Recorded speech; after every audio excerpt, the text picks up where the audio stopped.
kabajamtoota daawwattoota sagalee kitaabaa akkam jirtu har'a seenaa roobaa buttaa kutaa lammaffaa isiniif qabannee dhiyaannee jirra. Amma xumura qophii keenyatti nu faana turaan affeerraa keenya ta'a.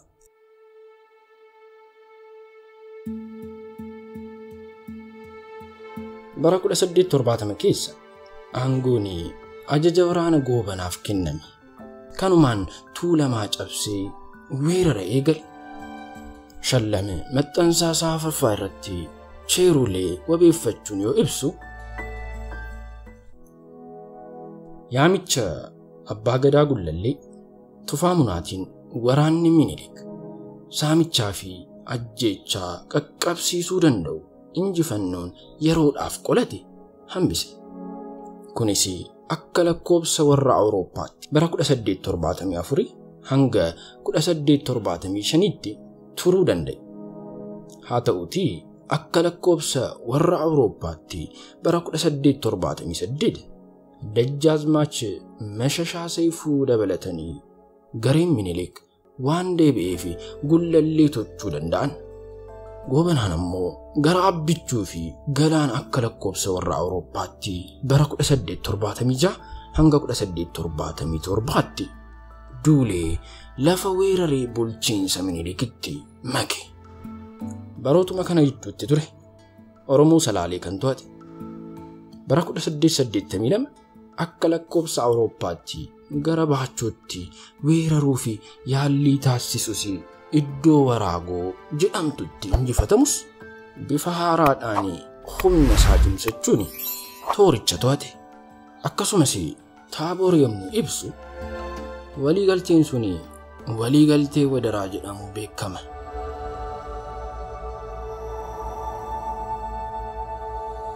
Akka lakkoobsa Awurooppaa waliigaltee Bitootessa 20 1878 godhametti mootiin moototaa deeggarsa mootiitiin bataskaanota ijaaruun Oromoo Islaamota gara amantii kiristaanaatti yoo jijjiiranii bulchiinsi Walloo harki caalu mootii moototaaf kennama. Oromoo Arsii osoo hin cabsin dursa erga roobaanii dubbii itti kaasee booda nafxanyichi Minilik waraana hedduu leenjisee qopheessuudhaan Awaash gama ceesisee waraana 1,000 Shaamaaraa qubachiise. Xiyyeeffannoon isaanii guddaan Oromoota Arsii hunda osoo hin taane roobaa keessaa dhabamsiisuudha.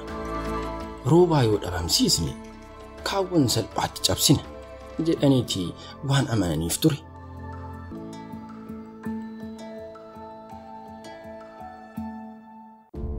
Shaamaaraa jechuun shii Amaaraa jechuudha. Yeroo ammaa godina Arsii aanaa Shirkaa ganda Leemmuu Gunaa keessatti argamuun maqaa waamama isaati. Halaqaan shii Amaaraa kun Mandaree jedhama. Dandeettii manneen namaarra deemee amansiisuu danda'uu fi maqaan maasoo moggaafameef jedhu abbaan gadaa aanaa Shirkaa. Mandareen kun ummata keessa deemuun nutti bulaa ammayyaa isin taasisna roobaan isiniin tolu isatti hin bulina jedhee ololaan hawaasa mataa guutaa ture. Akkasumas nafxanyaan iddoolee garagaraa honqoloo dhume waabee keessa iddoo Gootoo jedhamtu waraana 3,000 qubsiise. Gootoo jechuun ammoo yeroo roobaan farda algaa baran nafxanyootaaf cisiise. Kan lubbuun haftee yoo watwaatan nafsi haallee eger guttitinaa innishish kan jedhu irraa moggaafame. Aanaa honqoloo waabee ganda Maccituu keessatti argama. Saguree irratti waraana 500 ergamuun loowwan Oromoota jalaa saamaa turan. Maqaan magaalaa Saguree jedhus barichuma sa'aa guuree kan jedhu irraa moggaafameef yeroo Saguree irraa loowwan haleellatan kana namni adii Huuqii jedhamu waraana Minilik kana xiyyaan waraanii loon ofii isarraa dhoorgee ari'e. Hawaasnis akkas jechuun gootummaa isaa fi faarsani. Loowwan waayyuu abbaa dhabani, loowwan mankuulaa abbaa dhabani, loowwan qoggoo abbaa dhabani, loowwan waajii abbaa dhabani. ka'adichaa huuqii abbaa qaban jechuun leellisaa turan. Shaamaaraa, Gootoo fi Saguree qofa osoo hin taane waraanni kun Hurutaas dabalatee iddoo garaagaraa hedduu qabatee ture. Maqaan Hurutaa jedhus kan moggaafamee fi waraanni nafxanyichaa mana dubartii tokkoo seene. Abbaa manaa ishee yoo dhabu ishee reebe. Abbaan manaa keessa jira himi yeroo jedhuun haati manaa inni hin jiru Hurata kan jedhurraa jabanuma kana akka fudhatametu himama. Roobaanis haala kana yoo argu Oromoota dachee hundarraa walitti yaase. Wal argii irratti wal agarsiise. Lafti wal argii jedhamtu kunis aanaa Honqolloo Waabee keessatti kan argamtu yoo ta'u, Roobaan iddoo sanatti Oromoota yaamee waan wal agarsiisee fi mari'achiisee fi wal argii jedhamtee moggaafamtee hafte. Wal argii irratti Oromoota walitti qabee erga mariisiseen booda torban tokko akka xiyyaa fi farda algaabaran diinota nafxanyootaa fixan leenjise. Farda algaabar jechuun farda tasa yaaphamtee hin beekne kan waanuma xinnoo dammaqu kan onnee qabu quufaa jechuudha. Fardeen akkanaa kanneen walitti gursiseeti gogaa eegeetti hidhee fardeen 100 erga tokkotti diinotatti gadi dhiisa. Fardeen kunneen gogaa kana dammaqanii muka jirmatti bu'u. Nafxanyoota kanneenis akkasitti irra deemanii fixu. Akka carraa waraana farda algaabar kanneen jala miliqxee kan haftes kanneen lafoo jiran xiyyaan yookiin gaalloon waraananii barbadeessu.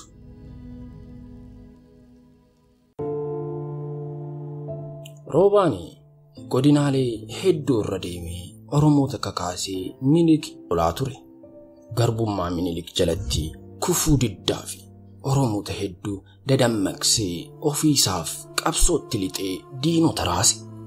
Naannootti waraana qindeessee sochisiisa.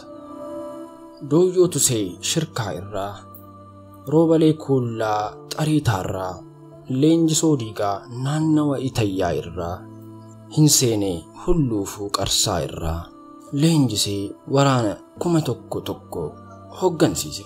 Hinseenee Hulluufuun Minilik gabbaruu diduusaa itti qoosaa yoo sirbu akkas jedhaani ture.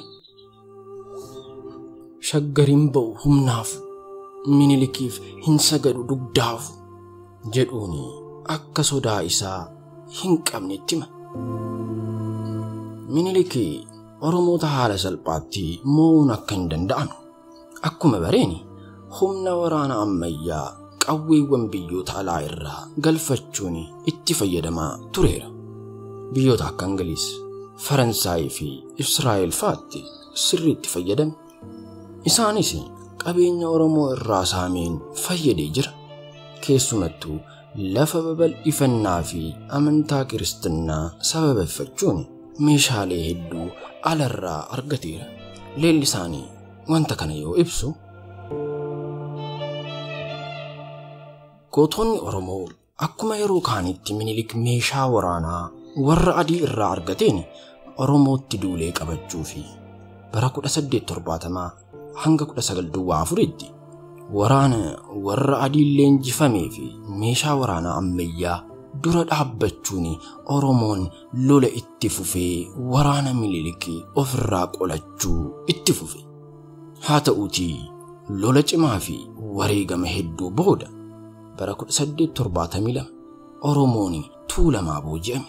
Akkasumas bara 1876tti Oromoon Walloo, Arsii, Leeqaa fi Maccaa Bahaa Minilikiin bara 1886 dhuunfachuu yaalullee gootonni Oromoo garbummaa kana fudhatanii hin teenye. Oromoon Walloo gooticha abbaa waatoon durfamuun qabsootti fufe. Oromoon naannoo Tuulamaa immoo gooticha Tufaamunaatiin durfamuun wal gurmeessee qabsoo isaa itti fufe. gara kibbaatti babal'ifachuun Minilik Atsee Yohaannisitti yaaddoo galchuu hin hafne.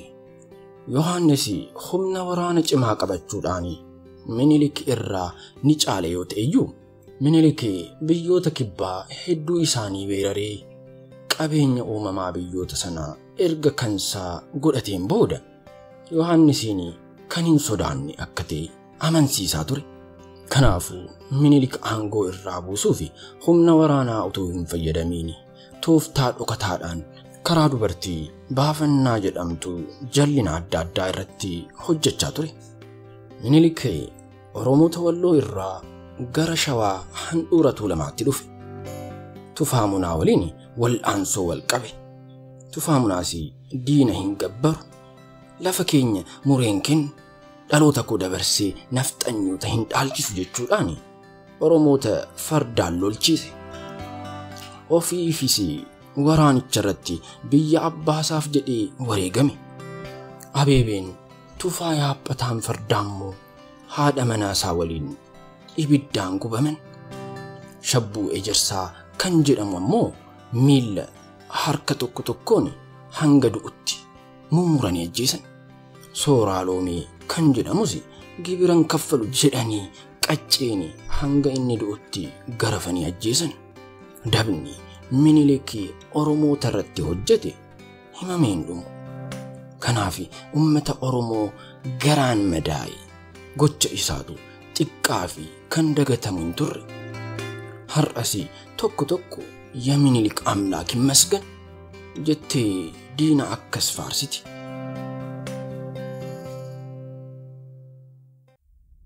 Egaa kana booda Minilik meeshaa gahaa Awurooppaa irraa erga argateen booda iddoo garagaraatti namoota bituun duula isaa itti qajeelche. Wallaggaa irratti Abishee Garbaan lola isaanii yeroo 5 cabsee erga moo'een booda Adaal Tasammaa nama Qadiidaa Wannaabee jedhamtu itti erguun araara fakkeessee galaafachiise. Shallamii maxxansaasaa afraffaa Gimbaar Nagaaraa wabeeffachuun yoo ibsu akkas jedha. Goojjamoonni Abishee waraanaan injifachuu waan dadhabaniif tooftaadhaan qabuuf shira xaxan. Haala kanaanii walii galtee nagaasi wajjiin uumuu barbaanne jechuudhaan erga karaa nama Qadiidaa Wannaabee jedhamuun dhaamsa itti ergan. Karaadhuma Qadiidaasi kennaa beennacha fardaa warqii irraa hojjetame erganiifi akkaataa kanaanii Abisheen Raas Darasuu wajjiin walitti dhufee akka mari'atu haala mijeessan. Akka seera Oromoottis walii kakachuudhaan waadaa nageenyaa kana Abishee fi Goojjamoonni xumuran. Kakuun kan dhugaa akka hin taane abbootiin duulaa Oromoo akka Dabalaa Gannaa fi Dagaa Hooroo jedhaman itti himanillee Abisheen isaan hin dhageenye. Haaluma kanaanii walii galtee erga uumanii booda Goojjamoonni laga mormorcanii odoo Abisheen hin beekiin daangaa Guduroo fi Horroo gidduu jiru qaxxaamuranii loltuu isaanii Gudaa Kokkor kan teessuma Abishee Doyyoorraa kiiloomeetira 20 fagaatu qubachiisan. Abisheen erga kana dhagaheen booda loltuusaa kan lakkoofsaan 4,000 ta'an qabatee gara Goda Kokkor deeme. Walii galtee duraan waan qabaniif Abisheen waraanaaf hin deemne. Erga achi ga'een booda akka seera Oromootti bakaraa qabatanii mana ol seenuun safuu waan ta'eef Abisheen meeshaa isaa ala kaayee gara dukkaana Goojjamootaa mariif ol seene.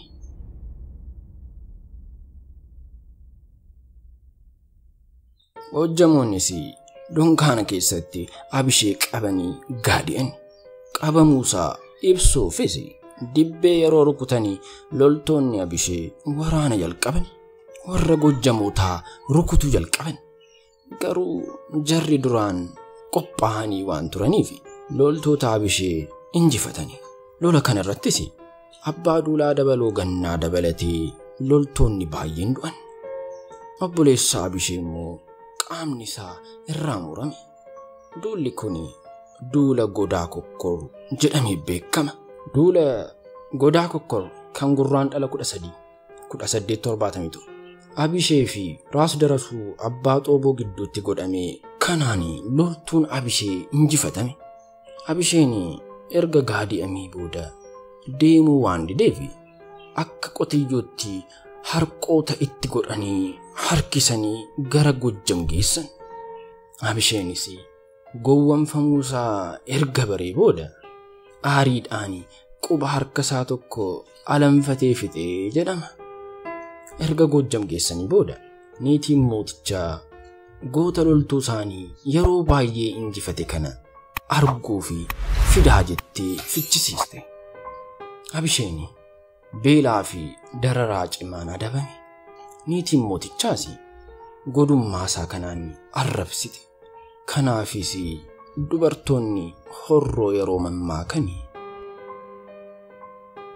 godummaa keerra kan gowwummaa kee siin jette niitiin adalta sammaa. Sana booda Abisheen iddoo Jabalaa fi Maxaraa jedhamtutti hidhame. Achitti Gojjamoonni Abishee mormaa gadi jiraa awwaalanii mataasaa irratti soogidda firfirsan.